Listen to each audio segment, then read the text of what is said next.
the Nechama? We know this is called Shabbos Nachamu. It's called the Shabbos when we're supposed to be getting Nechama. Nachamu, Nachamu, Ami. The Shabbos right after Tisha B'Av. We have the Avelus of Tisha B'Av, and then we have the Nechama. Where's the Nechama? Where is the consolation? Year after year after year, we sit on the floor and we mourn the destruction of the Beis HaMikdash. We mourn the exile. We mourn the galus. We mourn all of the endless suffering and persecution and genocides that the Jewish people have undergone. So where's the Nechama? What is it, a joke? Oh, okay, Seder, we don't have the Beis HaMikdash, but okay, but feel better anyway. Why? Why should we feel better? You know, there were many years that I wondered to myself, maybe we should just stay on the floor. Why should we get up? Why should we get up off the floor? Why shouldn't we just say, Hashem, we're not going to get up off the floor until you send us the Beis HaMikdash, until you redeem us, until you send Mashiach. Where is the Nechama? So, of course, there's the famous Gemara at the end of Makkos. The Gemara says that Rabbi Gamliel, Rabbi Yeshua, Rabbi Elazar ben Azariah were walking together with Rabbi Akiva, and they get close to the spot where the Beis HaMikdash, where the temple once stood, and they see that there's a fox coming out. All the Chachamim, except for Rabbi Akiva, immediately started to cry. They burst out crying. And Rabbi Akiva started laughing. So they said, Akiva, why are you laughing? Why are you laughing? How can you laugh? What is this, a joke? It's funny? So he says back to them, well, why are you crying? Now we know it's a very Jewish thing to answer a question with a question. You see that this goes back a long, long, long way. Right? Long time. This is the way we Jews are. We answer questions with questions. You just asked me a question. Why am I laughing? So I'll ask you back. Why are you crying? So they said to him, what do you mean? The pasuk says, Hazar hakariv yumas. That if someone who's not a kohen goes into the place in the Beis HaMikdash where he's not allowed to go, he dies. In the Midbar, that's what happened. Kairach v'adasai. They wanted to be kohanim. They died. It's such a holy place. It's like a nuclear power reactor. If you don't deal with it the right way, boom. It can be disastrous. Because the more powerful something is, so to that extent, if you misuse it, if you abuse it, if you don't relate to it properly, bad things can happen. Because that's something so special. It's something so holy. You have to treat it that way. So they said to him, this is the place that a fox just came out of. And we shouldn't cry. So Rabbi Akiva says back to them, that's precisely why I'm laughing. He says the Navi makes it very clear that the Nevuah that foretold the destruction of the Beis HaMikdash is dependent and intertwined with the Nevuah, with the prophecy that foretells the ultimate redemption.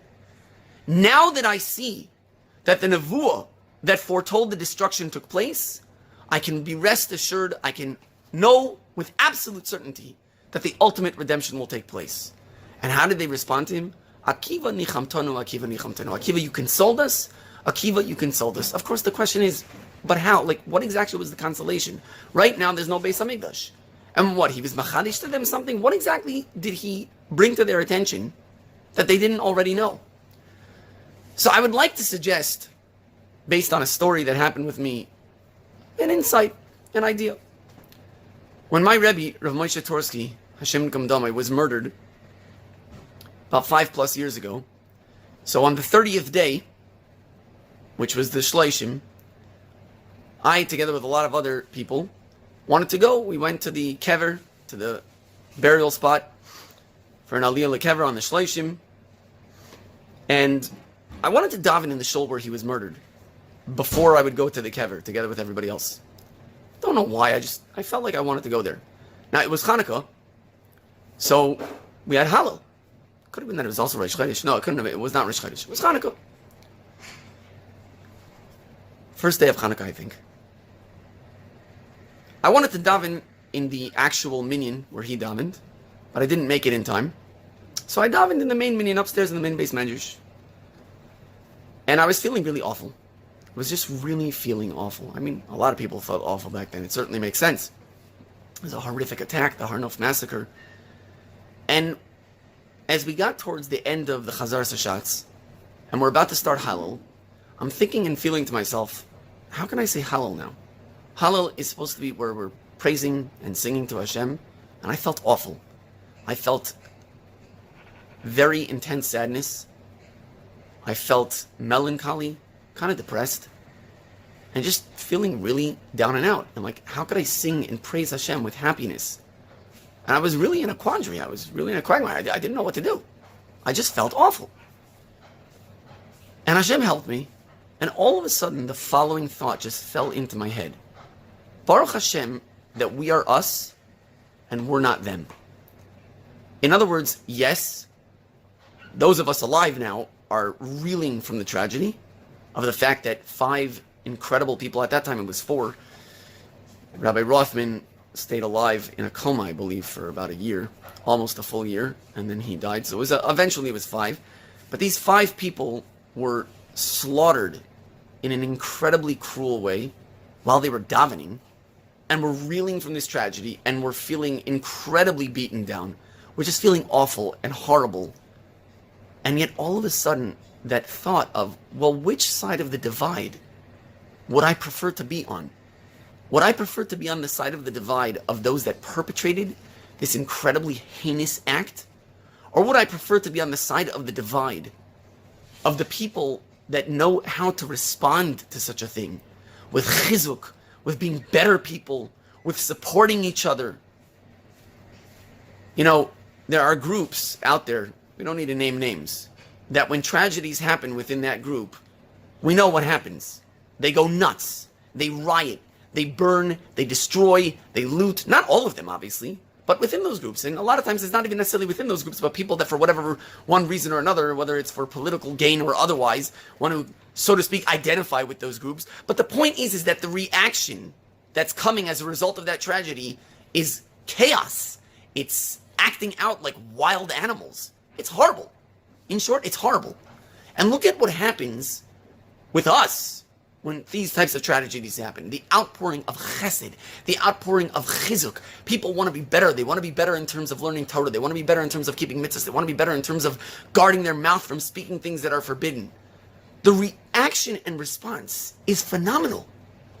So on which side of the divide do I want to be? And the answer is so acutely obvious. Baruch Hashem Ashreinu Matayv Chalkeinu. That we are on this side of the divide, that we're us, and not them, chas v'shalom. Baruch Shelo Yosani them. It's such an incredible bracha, and that thought just filled me with simcha. It didn't take away the sadness. I was still very sad. After all, my Rebbe was murdered in cold blood. I mean, it was terrible. But at the same time that I had this intense sadness, there was also this feeling of tremendous simcha, that Baruch Hashem, that we are indeed the Am HaNivchar, the chosen people, that are so different and so special in every way. I think the idea is that when we look at things on face value, and we take things in a superficial way, so it can be very painful. Yes, if you look at the fact that now it's been 1,952 years since the destruction of the second Beis HaMikdash, man, that can be really depressing. I mean, after all, how many times do we have to sit on the floor? You know, there's a story about the Chavetz Chaim, that someone one time on Erev Tisha B'Av overheard the Chavetz Chaim talking to someone in his room, in his private study. And the person got close to the door, either put his ear to the door or looked through the keyhole, and he saw that the Chavetz Chaim wasn't talking to anybody. Yes, he was talking to someone, but not someone in the flesh and blood. He was talking to God. He was talking to Hashem. And he was saying, Hashem, you know that if I would have known as a youngster that I would have to wait so many years and still the Mashiach would not come, that I wouldn't have been able to make it till now.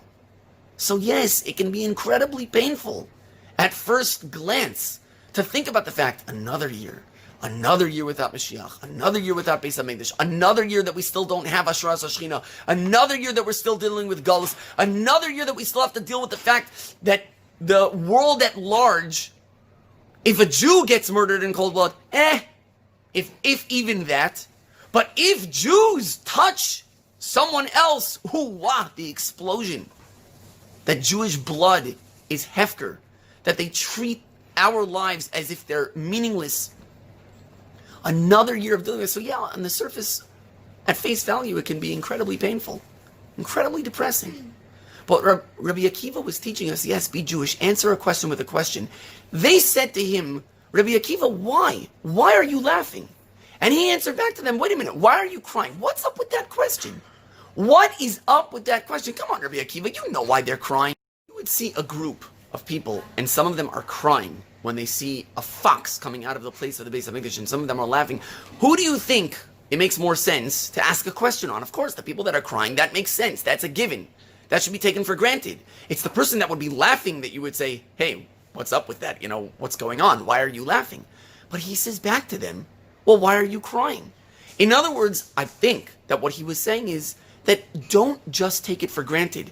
Don't just assume that your knee-jerk reaction, that the way that you automatically respond to the situation is necessarily accurate and reflects the way that it actually should be. Think a little bit deeper into it. Look beyond the surface. And if you look beyond the surface, then you realize that the fact that there's now destruction means that ultimately there will be redemption. And if you look at it in that way, then that is the greatest consolation. There is no greater Nachamu. So yes, for us as well, every year that goes by, if you look at it on a superficial level, if you look at it in a face value type of way, it's depressing. Another year without Mashiach, another year without Beis HaMikdash, another year that we have to continue with galus. But if you look into it a little bit, don't take it for granted. Think a little bit deeper and realize that the more years that go by, and the Jewish people, as a people, is still without Beis HaMikdash, is still without Shechina, is still without Mashiach. The fact that we are still around as a people, and that these concepts and values are as powerful now as they ever were, defies any possible sense of what one would have predicted. So therefore, every year that goes by is another strengthening of the fact that yes, one day this will change. One day the Geula will come. Every single year that goes by is mechazik that nakuda more and more and more. So yes, the Shabbos that follows Tisha B'Av, the fact that we were able to have another Tisha B'Av, where Klal Yisrael, despite the incredible passage of time, still has these values so strongly by it, is the greatest indication that the Geula Shlema is going to come. And there is no greater Nechama than that.